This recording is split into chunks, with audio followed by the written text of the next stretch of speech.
말씀에 한 사람이 순종하지 아니함으로 많은 사람이 죄인이 됐다고, 또 한 사람의 순종으로 말미암아 많은 사람이 의인이 됐다고 합니다. 이 한 사람의 불순종자가 아담이었고, 또 순종하신 그 한 분이 예수 그리스도를 말씀하고 계십니다. 네, 이 불순종과 순종의 결과는 정말 어마어마하게 큰 차이가 나죠. 그래서 이 로마서 5장 19절의 말씀에 이 한 사람의 불순종이 로마서 5장 12절에 보면은요.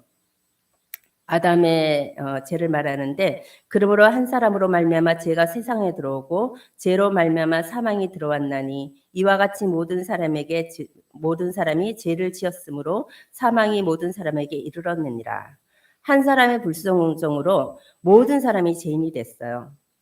그리고 죄로 말미암아서 사망이 들어와서 사망에 이르게 됐다고 합니다. 그래서 모든 사람, 어느 한 사람, 아담 한 사람을 통해서 모든 사람이, 로마서 3장 23절에 모든 사람이 죄를 범했다고 하는 거예요. 이 죄는 14절에 보면은요.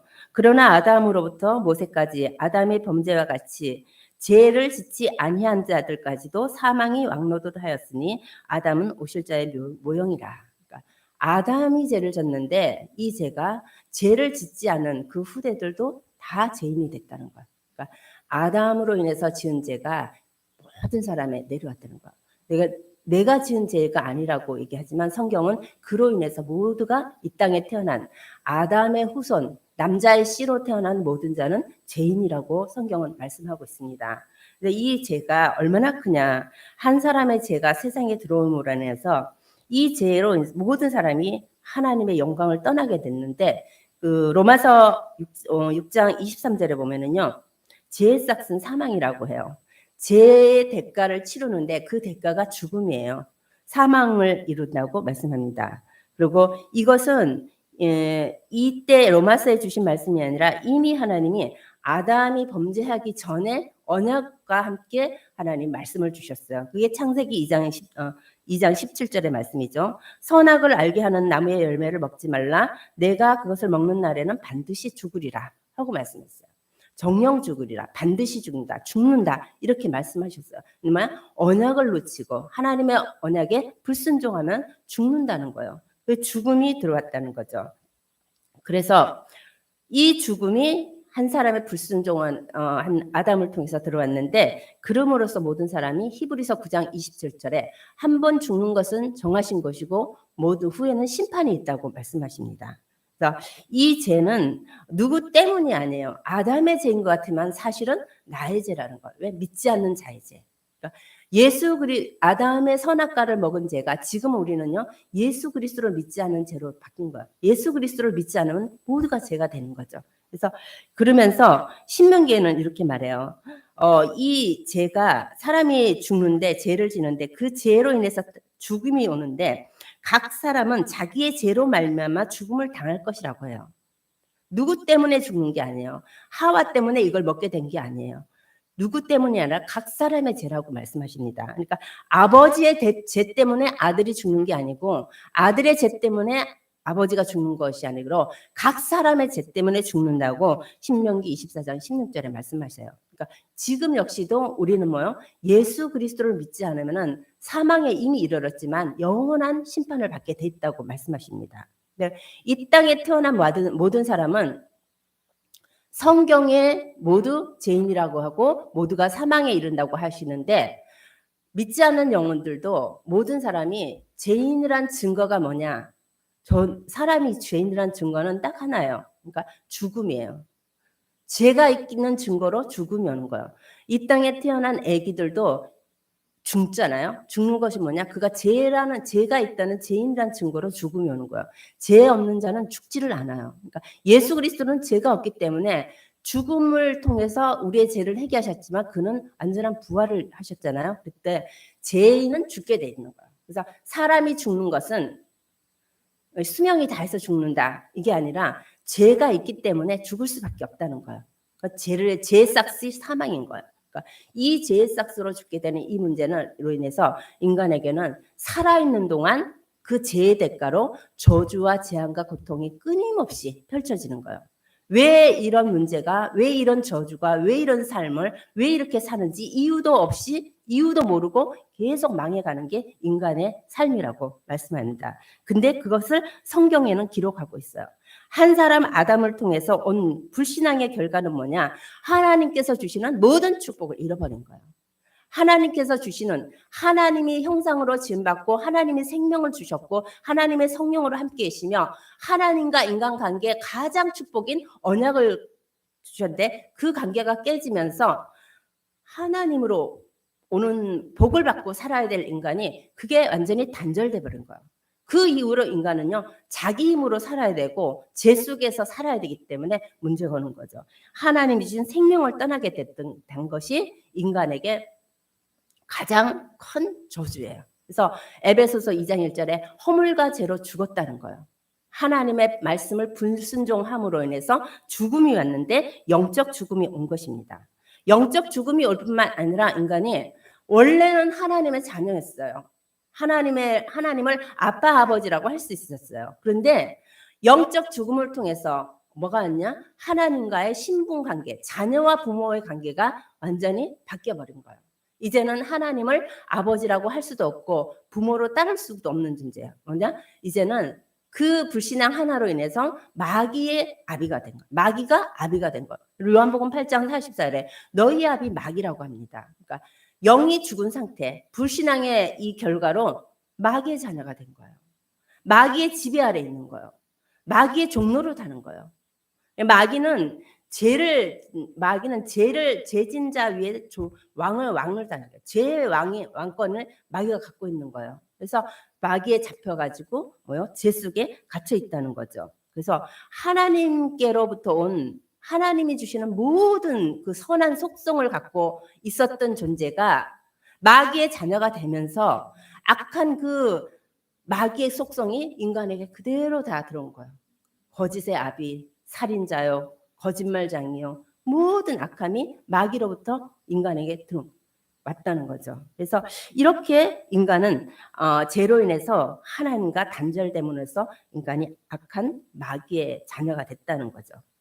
이뿐만 아니라 이것으로 인해서요, 삶 자체가 일평생 죽기를 두려워하며 종로로 타는 죄로 살아가는 거예요. 뭔가에 다 종로로 사는 거예요. 이 땅에서 태어난 순간부터 모든 자는요, 죽음을 두려워하게 돼 있어요. 요셉의 형들이 죽을까 봐 두려워서 거짓 유언을 얘기하고 하잖아요. 죽음 때문에 그래요. 죽기를 두려워하는 거죠. 그래서 죽기를 두려워하면서 한평생 일생을 살아가는 거랍니다.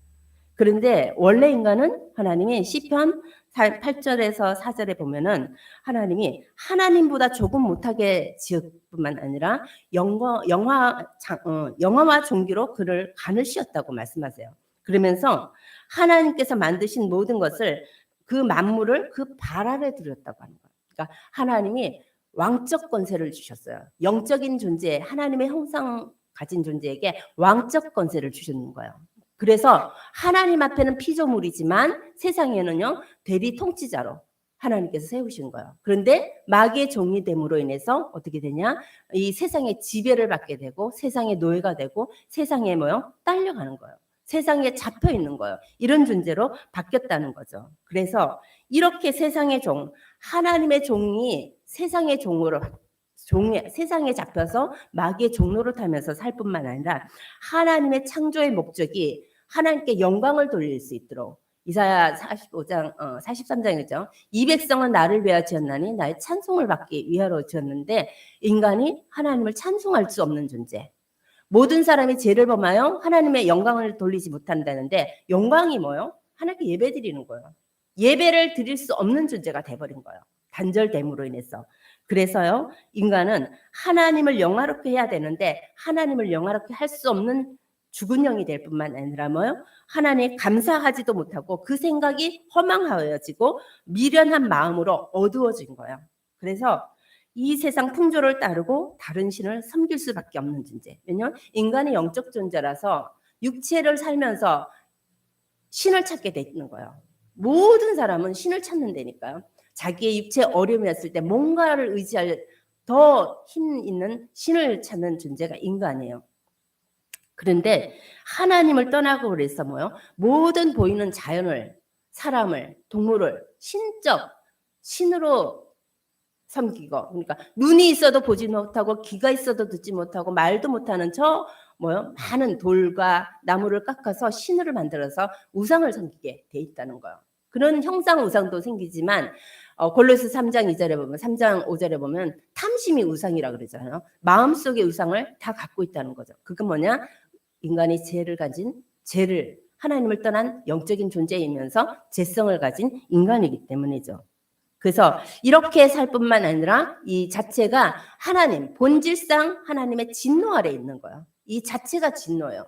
이미 하나님의 저주가 임한 것이고 진노 아래 있다고 에베소서 2장 3절에서 말씀하십니다.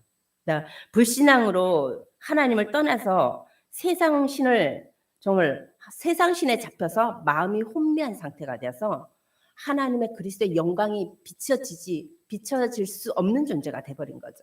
그래서 이런 존재, 이렇게 하나님과 단절됨으로써 여기서 끝나는 것이 아니라 하나님과 원수가 된 거예요.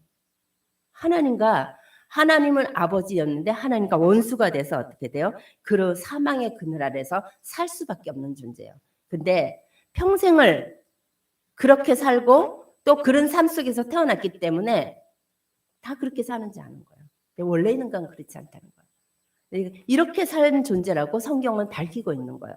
그러면서 이렇게 단절된 인간의 영적 상태가 이렇다면은 인간의 마음과 인생의 삶은요, 수고하고 무거운 짐을 모든 사람이 지고 있는 거예요. 그냥 말만 안 할 뿐이지 모든 사람이 수고하고 무거운 짐을 다 지고 살아가는 거예요. 그 안에 평강이 없고 안식이 없는 거예요. 평강이 무엇인지 안식인지 뭔지 몰라. 그냥 뭔가 편안한 삶을 추구하면서 열심히는 살지만 그 영적인 속에, 그 마음 속에는 절대 평안이 없다는 거예요. 하나님 떠났기 때문이죠. 그래서 평안이 없을 뿐만 아니라 왜 그냥 하나님과 상관없는 삶을 사는 거죠. 하나님과 상관없이 세상을 중심 삼아서 세상을 삶을 사는 거예요. 네, 그래서 어쩌다 진짜 문제가 축복이다. 정말 문제 때문에 이 하나님을 만나게 됐던 게 엄청난 축복이구나 하는 것들을 신앙생활을 하면서 느껴지는 게 그거예요. 인간은 편안하다. 뭔가 안주할 만하다. 뭔가 내가 좀 힘이 뭔가 이렇게 갖고 있다. 그러면 인간은 하나님 필요 없는 거예요. 제가 하나님을 만나게 된 때도 최고로 바닥에 떨어졌을 때 뭐가요? 내 마음과 생각이 너무너무 피폐했을 때, 이랬을 때 하나님을 만나게 됐는데 정말 지금 돌아보면은 매 순간 보면은 그 문제가 있어서 내가 이 자리에 와 있구나. 그게 하나님이 내 인생과 내 영혼을 이끄시는 하나님의 방법이었구나 하는 것들을 깨닫게 되는 거예요. 근데 이 하나님을 만나기 전에는 그게 너무 고통스럽고 그게 너무 죽을 만큼 힘들었고 죽을 만큼이 아니라 죽고 싶을 정도로 힘들었던 거예요. 돌아보면은 그게 하나님이 나에게 준 최고의 축복의 은혜였다는 것을 알게 됐어요. 여러분도 아마 그런 것들이 있을 거라고 생각합니다. 그때 하나님을 만나고 얼마나 눈물을 흘리고 얼마나 하나님을 바라봤는지, 근데 그때만큼 절실하게 신실하게 보이지 않는 하나님을 간절히 사모하게 이렇게 믿은 것이 정말 하나님의 은혜구나. 어떻게 내가 그렇게 하나님을 부르짖고 찾을 수 있었을까? 저는 내 생각, 혈과 육으로는 되지 않는다는 거죠. 베드로의 고백처럼 그리스도를 고백하는데 그거는 네가 혈육으로 알 수 없다 하는 것처럼 하나님 앞에 무릎을 꿇는다는 것은 전적인 하나님의 은혜라는 거죠. 그래서 만물보다 거짓되고 부패한 것이 인간의 마음이라고 합니다. 왜냐하면 인간은 사람을 의지하고 인간은 육신에 있는 것을 힘입어서 살면서 하나님과 계속 대적하면서 하나님을 떠나서 사는 거예요. 진짜 이렇게 살 수밖에 없는 존재의 마음과 생각은 부패했다고 에레미야 17장 9절에 말씀하고 있어요. 이것이 인간의 마음의 상태라면은 인간의 삶의 상태는요. 아담이 범죄한 이후로 하나님은 이 아담에게 언약을 주셨지만 언약 주신 이후 창세기 3장 16절에서 21절에 보면은 인간의 삶의 상태를 너무나 이렇게 잘 말씀해 주셨어요. 근데 아담과 하와에게 주신 말씀인데 지금 우리에게 주시는 말씀이 정확한 거예요. 왜냐면은 타락한 인간의 삶의 상태는요. 여자는 임신하는 고통을 크게 다하리라 하고 말씀하셨어요. 임신이 창세기 1장 28절에는 생육하고 번성하라고 말씀하셨는데 여기서는요. 임신하는 것이 고통이라고 말씀하셔요. 임신해서 우리 집사님 아기를 가져가지고 고통스럽잖아요. 입덧을 하면서 힘들잖아요. 막 진짜 10달 동안 못 먹는 사람도 있대요. 저도 그런 사람 봤거든요. 근데 이 고통인데 이 임신하는 것도 고통이지만 여러분 임신 안 하는 것도 고통이에요. 얼마나 큰 고통인지 아십니까? 그래서 임신이 고통이라고 하면서 또 뭐요? 내가 수고하고 자식을 낳은대요. 자식을 낳은 게 수고인데 놓는데도 힘들지만 이 자녀를 기르는 데는 평생 힘든 것 같아요. 멀리서 보는 게 아니라 제 자신을 보면서 저희 엄마와 저희 관계를 보면서 전 느껴요. 늘 그냥 좀 있으면 60이 다 돼가는 저를 보면서 늘 밥 먹었냐, 괜찮냐, 목소리는 왜 그러냐. 아주 근심이 떠나가지 않는 그 부모, 그러니까 자식이 진짜 이 자식을 낳고 기르는 수고가 결혼하면 끝나는 게 아니라 저처럼 저희가 봤을 때, 야, 엄마는 정말 어머니들은 힘들구나. 정말 자식은 엄마의 진짜 고통이구나 하는 것들을 참 많이 느낍니다. 제가 나이가 자꾸 들어서 그런지 이게 너무 가슴에 와요. 그러면서 너는 남편을 원하고 남편은 너를 다스릴 거라고요. 인간은 하나님의 다스림을 받는 자예요. 하나님의 말씀으로 다스림을 받고 하나님을 원하는 자예요. 하나님을 원해야지 사람이 원하는 게 아닐까. 근데 인간이 하나님을 떠나면서 남편을 원하는 거예요. 사람을 원하는 거예요. 그러면서 남편은 너를 다스린다는 거예요. 절대 하나님 외에 인간을 다스릴 존재가 없어요. 우리 성도들은 하나님의 말씀으로 다스림을 받고 하나님 말씀으로 변화를 받잖아요. 이게 하나님의 사람이거든요. 하나님을 떠나는 순간 그게 바뀐 거예요. 사람의 말에 영향을 받고 사람을 의지하고 사람의 모든 것을 내놓고 다스리고 그 말을 영향을 받는답니다. 그러면서 땅까지 너로 인해서 땅이 너로 말미암아 저주를 받았다고 합니다. 지금 우리 이 땅에 살잖아요. 얼마나 큰 어려움을 진짜 과거에보다 지금 사는 이 시점이 제가 살아온 중에 가장 이 환경적인 문제가 가장 크게 많이 드러나는 것 같아요. 근데 이미 이 문제는 있었어요. 그런데 지금 드러날 뿐이라는 거죠. 이게 뭐예요? 불신앙 하나로 하나님과 단절된 순간 이게 오는 거예요. 이 문제가 왔답니다. 그러면서 내 평생에 수고하고 그 소산을 먹으리라. 평생 수고해야지만이 먹을 소산이 나는 거예요. 그냥 생기는 게 아니에요. 거저가 없다 그러잖아요. 뭔가 대가가 있어야 되는데 먹는데도요. 인생은 하나님을 떠나는 순간 평생 수고해야지만 먹을 것을 얻는다고 말씀하십니다. 그러면서 땅이 가시던 불과 엉겅퀴를 낼 것이며 그러니까 땅이 서서히 그냥 순조롭게 이걸 주냐? 그렇지 않아요. 저는 진짜 손바닥만한 텃밭을 하고 있는데도 너무너무 많은 이게 진짜 씨앗보다 그 외에 진짜 다른 잡초 때문에 이게 자라지 못하는 걸 알고 있어요. 벌레들과 잡초를 통해서 정상적인 것을 얻을 수가 없는 거예요. 노력하지 않으면 그 작은데도. 그게 왜냐? 한 사람의 불신앙으로 땅까지 저주를 받고 이게 뭐요? 땅이 엉겅퀴를 내서 정상적으로 우리를 소산을 얻지 못하게 한다는 거죠. 그러면서요. 내가 먹은 것은 밭의 채소라고 말씀하십니다. 원래 창세기 2장 19절에 보면은 인간이 먹을 때는 하나님 인간을 창조해서 먹는 양식을 뭘 줬냐? 씨 가진 열매 맺는 채소와 씨 가진 열매 맺는 나무의 열매를 주셨어요. 그걸 먹는데 채소를 먹는데요. 이 채소는 소나 짐승이 먹는 풀이에요. 우리 그냥 이렇게 뭐 상치 뭐 이런 풀 있잖아요. 지금 웰빙이라서 그런 샐러드 먹지만 그걸 먹는 존재가 아니라는 거예요. 이 채소를 먹는다는 것은 무슨 뜻이냐? 네가 짐승 수준으로 떨어졌다. 하나님을 떠남으로 불신앙으로 통해서 하나님과 단절됨으로써 인간이 아니라 짐승 수준으로 바닥에 떨어진 존재가 돼버렸다는 거예요. 이것을 말합니다. 그래서 너는 흙이니 흙으로 돌아갈 때까지 얼굴에 땀을 흘리며 먹을 것을 얻으리라. 그러니까 죽을 때까지 일을 해야지만 먹을 것이 나오는 거예요. 계속 일해서 죽을 때까지. 그러면서 땀을 흘려. 일을 할 때 땀이 나요. 그렇지만 땀을 흘린다는 것은 질병도 온다는 거예요. 건강의 문제도 온다는 거예요. 이게 하나님을 떠난 모습, 지금 인생의 삶이에요. 모든 사람, 지금 우리 옆에 있는 분들 얘기할 때는요, 건강 얘기 얼마나 많이 합니까? 오늘도 보면 질병, 근데 이거 여기 아프고 저기 아프고 이것 때문에 하는 얘기가 거의 60, 70%가 아픈 얘기를 하는 게 너무 많은 것 같아요. 시간이 가면 갈수록 먹고 사는 문제 때문에 고통스럽다는 얘기가 우리 입에서 나오잖아요. 그래서 너는 흙이니 흙으로 돌아갈지니라. 이것이 한 사람의 불신앙으로 온 저주의 결과라고 합니다.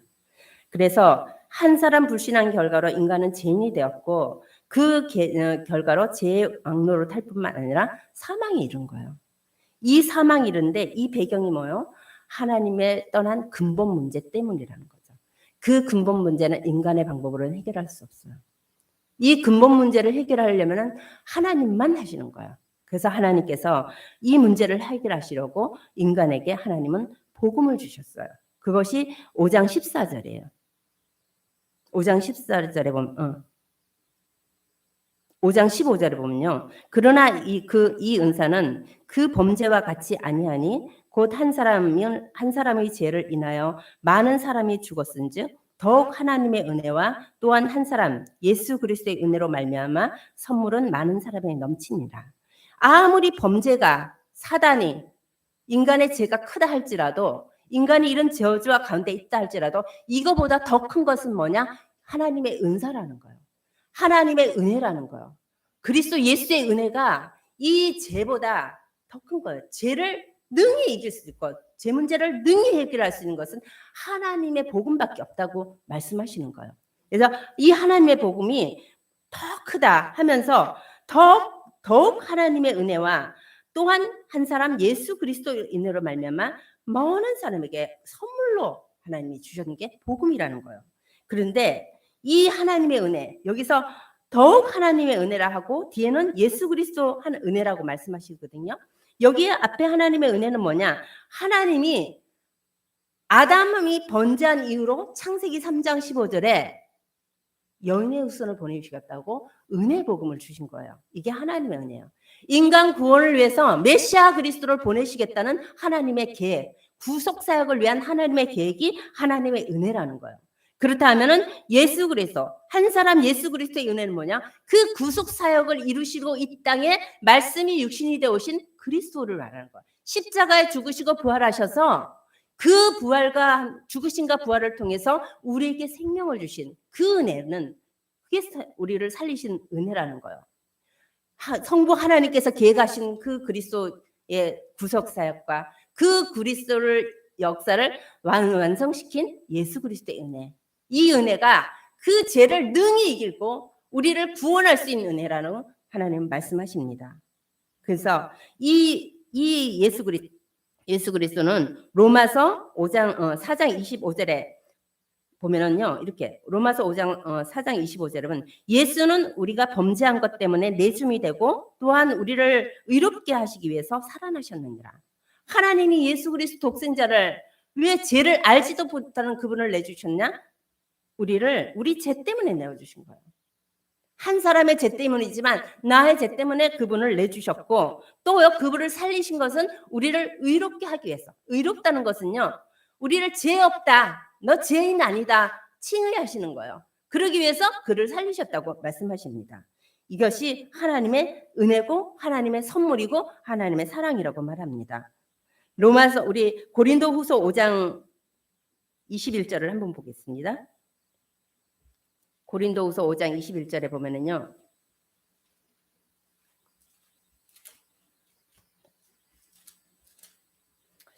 (21절에) 보면 제가 읽겠습니다. 하나님이 죄를 알지도 못하신 이를 우리를 대신하여 죄로 삼으신 것은 우리로 하여금 그 안에서 하나님의 의가 되게 하십니다. 그죠? 하나님이 알지도 못한, 죄를 알지도 못한 그 예수 그리스도 아들을 보내주셔서 죄로, 우리 대신 죄로 삼으셨대요. 그리고 우리로 하여금 그 안에서 의가 되게 하셨대요. 구약의 제사에서는요, 인간이 죄를 지면은 양, 짐승을 가져가서 제사장에 가져가서 그 짐승에게 자기의 죄를 전가시켜서 자기 대신 짐승이 죽는 거예요. 근데 그 짐승이 죽이면서 이 죄를 전가시킨 이 짐승이 이 인간의 죄를 해결할 수 없나? 아니요. 그 순간에 그냥 죄만 계속 짐승은 계속 죽는 거예요. 그런데 독생자 그리스도가 오셔가지고 우리의 죄, 우리의 저주, 우리의 재앙을 그에게 다 전가시키고 그리스도의 의를 우리에게 전가시킨 거예요. 우리의 죄는 그리스도께로 가고 그리스도의 죽으심과 부활을 통해서 그 의가 우리에게 온 거예요. 그래서 그리스도의 옷을 입게 된 거예요. 그리스도의 보혈로 우리는 죄 씻음을 받게 됐다는 거죠. 그래서 하나님은 이 한 사람의 순종, 아담 한 사람의 불순종으로 이 많은 저주와 재앙이 왔지만 예수 그리스도 한 사람의 순종으로 많은 사람이 의인이 될 수 있다는 거. 그분의 한 번의 죽으심, 그 한 번의 대속의 죽음을 통해서 더 이상의 죽음이 필요 없는 거예요. 그래서 그분을 통해서 오신 순종하신 그분은 어떤 분이시냐? 요한복음 1장 14절에 보면은 말씀이 육신이 되어 오셨다 그래요. 그 안에는 은혜와 진리가 충만하다는 거예요. 하나님이 오신 거예요. 생명이신 하나님이 오셨고 그 생명이신 하나님이 빛으로 오셨어요. 그래서 어둠에 있는 우리를 구원하러 오셨다는 거예요. 성경은 그걸 말하고 있는 거예요. 우리 모두는 죄인인데 그 예수 그리스도 와서 우리의 모든 죄를 대속하셨다. 그분이 우리를 구원하셨다. 그분이 하나님이시다로 말씀하시는 거죠. 그분은 하나님께 얼만큼 순종하셨고 주셨냐? 순종을 넘어서 복종이라고 말씀하세요. 빌립보서 2장 6절에서 8절에 보면요. 하나님께 순종하신 예수님은요. 그는 본체 하나님이시나 하나님과 동등됨을 취할 것을 여기지 아니하시고 오히려 자기를 비워 종의 형체를 가지고 사람들과 같이 되었고 사람의 모양으로 나타나사 자기를 낮추시고 죽기까지 복종하셨으니 그 십자가의 죽으심이라.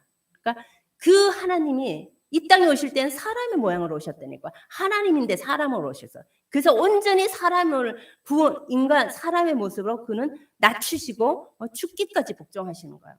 그가 하나님이시기 때문에 죽는데 안 아플 거다. 아니에요. 그는 인간으로 오셨어요. 그래서 이렇게 오시는 이거 뭐냐? 우리의 죄, 나의 죄. 이 인류의 죄는 너무 크게 보이죠? 여러분의 죄 때문에요.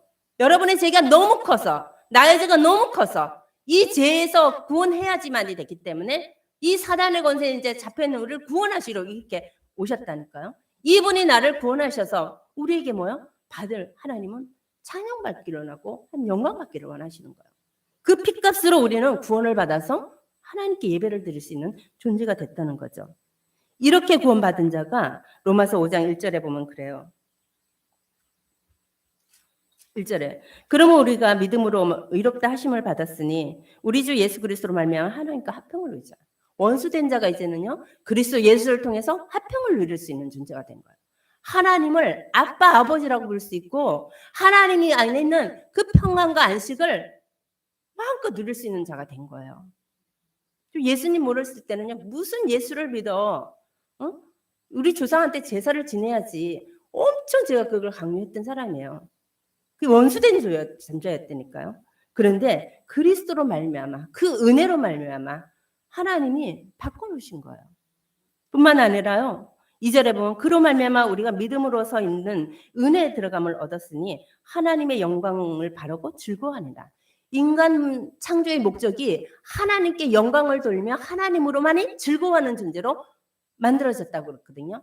근데 그리스도 예수를 통해서 구원받았을 때 어떻게 해요? 하나님의 그 십자가의 은혜에 들어갔을 때 하나님의 영광을 바라고 하나님을 즐거워할 수 있는 거예요.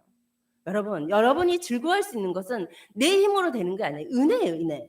하나님을 찬양하는데 눈물이 난다? 하나님의 말씀을 듣는데 너무 막 가슴이 찌릿찌릿하다? 은혜라니까요. 하나님을 즐거워하는 거예요. 그걸 하나님 기뻐하시는 거예요. 예배를 드리는데 모든 말씀이 나의 말씀으로 들린다? 하나님의 은혜라는 거예요. 하나님은 우리를 우리를 구원하셔서 은혜를 주셔서 이렇게 영광 가운데 즐겁게 할 뿐만 아니라 우리가 환난 중에도 즐거워하나니 이는 환난은 인내는 연단은 소망을 이루게 하려 함이니라 그 말씀해요. 우리가 그리스도를 만나게 되는 모든 문제가 환난이 오면요 죽을 것 같을 때니까요. 환난과 문제가 오면 핑계를 댔다니까요. 누구 때문이라고. 저 인간 때문이라고. 절대 나 때문이라고 되지 않았어요. 모든 게 그런 존재였어요. 그런데 이제는요 하나님의 은혜로 말미암아 그 환난이 왔는데 그 환난이 하나님의 계획이었다. 요셉이 그랬잖아요. 형들에게 당신들이 나를 보낸 것이 아니라 하나님이 많은 사람의 생명을 구원하려고 나를 앞서 보냈습니다. 그 환난이 그 노예고 감옥으로 간 그 요셉의 고백이 그 환난이 거기서 인내를 소망을 하나님 가나안을 바라는 소망을 가졌잖아요. 이것을 하나님이 우리에게도 주신 거예요. 이 땅에 살지만 우리는 소망을 바라보는 자다. 그래서 여기서 잠시 있는 것은 잠시 잠깐이다. 여기는 정말 그냥 지나가는 가정이다. 우리는 어디요? 하늘을 봐. 그럼 대충 살아야 되냐? 아니에요. 더 하나님 앞에 예배 드리고 더 세상에 열심히 살고 하나님 앞에 더 힘써 하나님을 섬기며 건강하고 하나님 앞에 서야 된다는 거죠. 그래서 예전에 예수를 믿으면은 바빠야 돼. 새벽 예배 가야 되고 뭐 해야 되고 전도도 해야 되고 일도 해야 되고 가장 이 세상에 바쁜 사람이 예수 믿는 사람이라 그랬거든요. 교회 다니는 사람. 지금은 그게 아주 숨어지는 것 같아요. 그러니까 바뀐 거예요. 그게 정상이에요. 더 바쁘게 사는 거예요. 더 열심히 사는 거예요. 그래서 이렇게 하나님은 우리에게 새로운 소망을 주셨는데 이 소망이 지금 보이냐? 잡히나? 그렇지 않다는 거예요. 왜냐하면 5절에 보면 소망이 우리를 부끄러워하지 아니하는 것은 우리에게 주신 성령으로 말미암아 하나님의 사랑이 우리 마음에 부은 바 되느니라. 지금 소망을 바라보지만 그 소망이 우리 오지 않았어요. 아브라함 때도 성취되지 않았고 이삭에도 성취되지 않았고 야곱에게도 성취되지 않았고 요셉에게도 성취되지 않았는데 그 소망을 바라본 것처럼 아직 세계복음화 되지 않고 재림도 되지 않는데 우리는 그 소망을 바라보고 있는 거예요. 왜? 이 땅은 장망성이고 이 땅은 나그네 생이기 때문에 우리가 바랄 곳은 주의 재림과 함께 하늘나라라는 거죠. 그래서 소망을 갖는 거예요. 어디서 나오니까 성령께서 알려주는 거예요.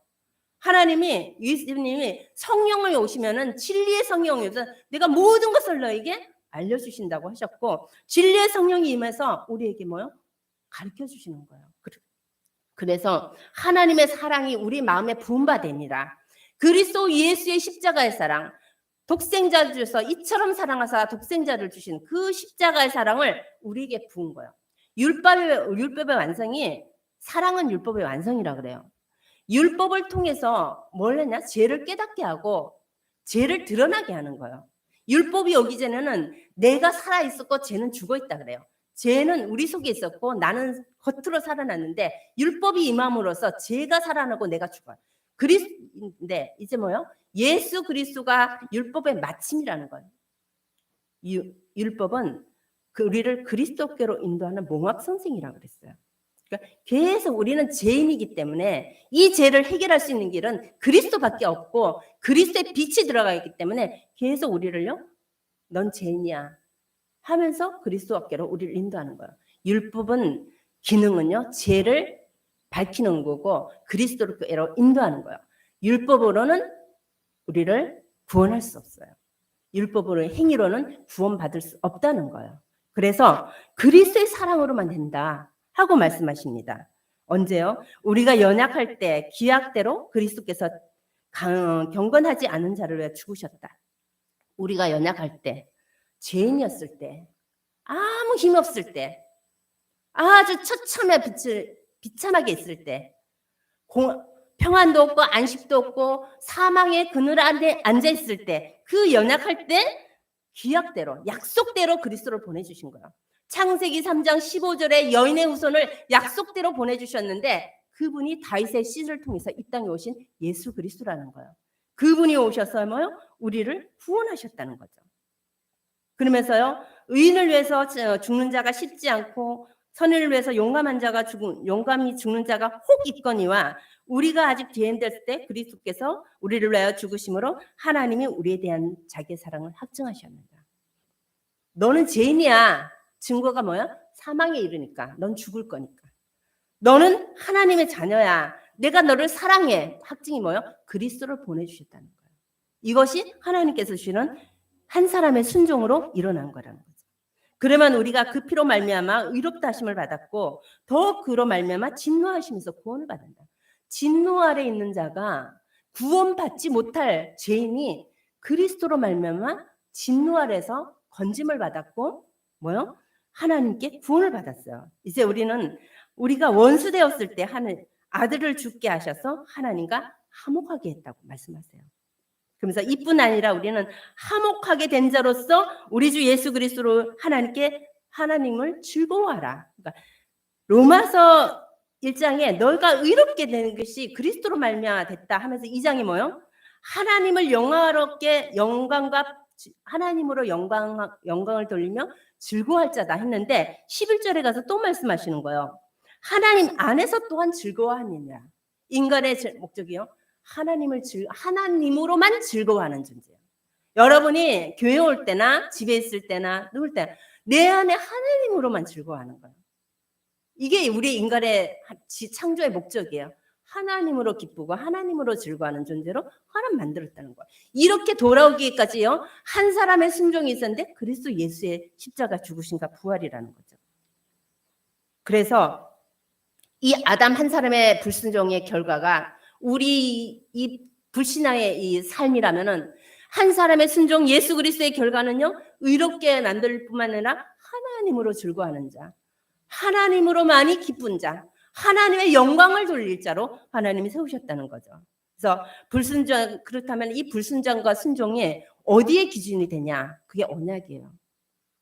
아담이 언약을 믿지 않고 하나님 말씀을 불순종함으로써 죄인이 된 것처럼 선악과가 언약이었어요. 뭐요? 노아 시대 때 노아는 방주가 언약이었어요. 근데 단 뭐요? 그때 8명이 구원을 받았다고 합니다. 아브라함과 이삭과 야곱과 요셉의 언약이 뭐요? 가나안 땅 가는 거예요. 그러니까 내 해골을 거기다 묻어라 언약을 잡은 거예요. 이 시대 우리의 언약은요. 영원한 언약 예수 그리스도고 이루어질 세계복음화예요. 다시 오신다는 거예요. 성취되지 않을 수도 있어요. 그런데 이 언약을 잡고 앞에 믿음의 선진자들은 그 믿음으로 살았다는 거죠. 상황과 문제에 섞지 않고 말씀을 잡았다고 말씀하셨어요. 그래서 기준이 언약이에요. 언약에 순종하냐? 언약의 말씀에 순종하는 자와 언약의 말씀에 불순종하는 자를 하나님은 성경을 통해서 첫사람 아담과 둘째 사람 아담을 통해서 보여준 거예요. 집에 가서 고린도전서 15장을 한번 읽어보세요. 15장 45절에부터 첫사람 아담은 산 영이 되었으나 둘째 아담은 살려주는 영이 되었다 하면서 아담의 말씀을 하십니다. 언약에 순종하는 것, 믿음에 순종하는 것. 믿음은 보이지 않는 걸 믿는 거예요. 보이는 이 마이크를 믿는 건 믿음이 아니에요. 그건 그냥 믿을 수 있어요. 믿음이란 보이지 않는 것. 현실을 보고 믿는 거 아니라 실상 보이지 않는 것을 믿음으로 갈 때 하나님이 기뻐하신다고 히브리서에 말씀하십니다. 그래서 이 말씀을 따라 순종하는 그 믿음, 그걸 믿음의 삶을. 순종은요, 그냥 믿는 거예요. 뭘 하는 게 아니에요. 언약에 순종해라, 말씀에 순종해라, 믿으라는 거예요. 근데 예수님이 말했을 때 아침에 오전 예배처럼 나사로를 부활 살 겁니다. 안 믿었어요. 요한복음이나 모든 복음서를 읽어보세요. 안 믿었어요. 믿으려는데 안 믿는 거예요. 불순종한 거죠. 이 시대도 마찬가지로 예수가 그리스도로 십자가에서 우리 모든 것들을 끝내는데 안 믿는 거예요. 믿으면은 그렇게 할 수가 없다고 말씀하시는 거예요. 그래서 이 시대 우리의 요구는요. 언약에 순종하는 것을 하나님 요구하시는 거예요. 그래서 요한복음 4장 24절에 영과 진리로 예배할지니라고 합니다. 정말 하나님의 언약을 잡고 생명인자가 드리는 예배를 하나님은 찾으시고 그 예배를 원하시는 거예요. 그러면서 이 언약에 순종한다는 거 호세아서 6장 7절에 보면은요. 그들은 아람처럼 언약을 어기고 거기서 나를 반역하였느니라. 아담이 이스라엘 백성한테 하는 건데 아담이 언약을 어긴 것을 하나님을 반역한 거라고 얘기를 하셔요. 또요. 사무엘상 15장에서 23장에 보면은요. 여호와께서 번제와 다른 제사보다 그의 목소리를 청종하는 것을 좋아하시고 뭐요? 순종이 제사보다 낫고 듣는 것이 수장의 기름보다 낫다고 해요. 그러니까 하나 제사 그냥 예배 드리는 것보다 하나님의 말씀에 청종하는 거예요. 이 말씀 왜 주시지? 하나님 이 말씀 나에게 지금 주시네. 내 마음을 찌르네. 하나님 이걸 원하시네. 말씀에 청종하라는 귀 기울으라는 거죠. 그리고요. 하나님은 뭐요? 제사보다 수장의 기름보다 순종이 낫고 믿고 따르는 것이 믿는 게 낫고 뭐요? 수장의 기름보다는 듣는 것이 낫다. 근데 너무 놀랍게 23절에 보면요. 거역하는 자는 이 순종하지 않고 듣지 않고 청종하지 않는 자는 아무리 수장의 기름을 갖고 드린다 할지라도 거역하는 자는 점치는 죄와 같고 완고한 것은 우상에 절하는 것과 같다고 합니다. 완고한 마음이요. 진짜 여기 그래 너는 해라. 나는 안 한다. 너 드려라. 그래 이게 완고한 마음이에요. 그러니까 견고한 진을 갖고 자기의 생각을 갖고 세상의 기준을 갖고 매일 배운 철학을 갖고 마음이 완고해져 가지고 도저히 뭐 나는 이거는 들어 이건 싫어 이거 완고한 거라니까요. 이렇게 하나님은 이 완고한 것은 듣지 않은 그 완고한 마음은 우상에 절하는 것과 같다는 거야. 성전에 앉아있지만 저 절에 가서 절하는 거나 똑같은 거예요. 귀신 앞에 절하는 거 똑같다고 말씀하는 거예요. 우상 섬기는 거다 하면서 뭐 거역하는 것은 말씀을 거역하는 거예요. 앉아있는데 말씀을 거역하고 눈 감고 있는 사람 많아요. 근데 거역하는 것은 뭐라고요? 점치는 죄와 같다는 거예요. 저 점쟁이 가서 점치는 거와 똑같다고 말씀하시는 거예요. 그게 사무엘이 사울 왕에게 주신 말씀이거든요. 근데 그러면서 사울이 그래요. 왕이여 여호와의 말씀을 버렸으므로 여호와께서도 왕을 버려 왕이 되지 못하게 하겠나이다 말합니다.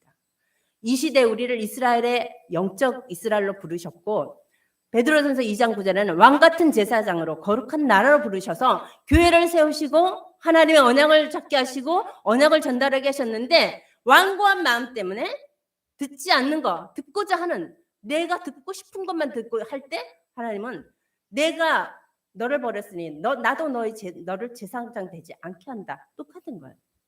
구원은 받았을지 모르지만 하나님이 끝까지 쓰지 않는 거예요. 그래서 우리는 연초해 주신 말씀대로 두렵고 떨림으로 하나님 앞에 서야 되는 거예요. 두렵고 떨림으로 너희 구원을 이루라고 말씀하십니다. 정말 예수가 그리스도 되신 이 복음의 언약이 믿음의 신앙이 돼야 되는 거예요. 이게 그냥 구호가 아니라 내가 정말 믿고 있는지, 내 정말 이런 믿음으로 기도하고 있는지, 정말 이 예배를 드리고 있는지, 내 삶에서 진짜 우리 자녀들이 봤을 때 내 아를 보고 믿음이 생길까? 해야 된다니까요. 근데 이 언약이 뭐요? 여기서 끝나는 것이 아니라 하나님은 세계복음을 이루고 계셔요. 주의 재림은 오신다니까요. 그런데 은혜를 받아야지 이게 들려지고 은혜를 받아야지 이게 같이 동참할 수 있는 거예요. 근데 뭐 세계복음만 되겠어? 다음 대에 되겠지. 어떻게 할까 같아? 아유 이 장교에 뭐 하겠어? 근데 하나님은 믿음에 순종하는 사람을 들어서 하나님은 일하고 계시는 거예요. 중세 그 암흑기에도 하나님 일하셨고 이스라엘이 포로되고 속국되었을 때도 하나님 일하셨고 예수님의 로마 시대 때도 일하셨고 지금도 일하신다. 살아계신 하나님은 살아계신 하나님의 언약을 지금도 성취해 나가신 거예요. 누구를 통해서? 믿음의 사람을 통해서 하나님 하신다는 거예요. 그렇다면요. 좀 있으면 우리가 나가는 쿠바나 캐나다나 페루 사역 하나님은 이 교회를 통해서 하시겠다고 하면서 하나님은 약속을 주신 거예요. 그래서 우리 성도들은 믿음의 같은 색깔을 갖고 같은 기도를 갖고 같은 방향을 갖고 같은 결론을 바라보고 목적을 따라 가는 거예요. 그러니까 하나님이 하시기 때문에 이건 사람이 아니라 하나님이 하시는 일에서 가는 거라는 거죠. 하나님은 우리의 그걸 원하시는 거예요. 믿냐? 하나님 내가 하는 거 믿냐? 믿는 거예요. 믿음은 순종해라. 따르는 거예요. 어떻게 해요? 그냥 하나님 말씀을 잡고 내가 믿음이 약하면 믿음 달라 기도하고 어려우면 하나님 은혜 달라 기도하고 은혜로만 할 수 있는 거예요. 구원도 은혜고 믿음도 은혜고 예배도 은혜 모든 게 은혜. 하나님의 은혜를 부어주셔야지 많은 거예요. 근데 은혜를 그냥 부어주는 게 아니에요. 하나님이 간절히 원하는 자에게 하나님 물 붓듯이 부어주신다고 약속하셨어요.